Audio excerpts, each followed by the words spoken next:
আসসালামু আলাইকুম। আমার প্রিয় শিক্ষার্থীবৃন্দ, মাকোতো নি মোশিয়াকে গোজাইমাসেন জাপানি ভাষায় ক্ষমা চাওয়ার সবচেয়ে সম্মানজনক ও আন্তরিক অভিব্যক্তিগুলোর একটি হলো মাকোতো নি মোশিয়াকে গোজাইমাসেন।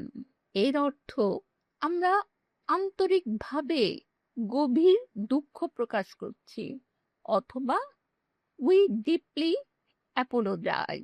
সাধারণত কোম্পানির অফিসিয়াল ঘোষণা, হোটেল সার্ভিস, কাস্টমার সাপোর্ট এবং জনসম্মুখে দেওয়া ক্ষমা প্রার্থনায় এই বাক্যটি ব্যবহার করা হয়। এখানে মাকোতো নি অর্থ আন্তরিকভাবে এবং মোচিয়াকে গোজাইমাসেন হলো অত্যন্ত ভদ্র ও সম্মানসূচক আমি দুঃখিত।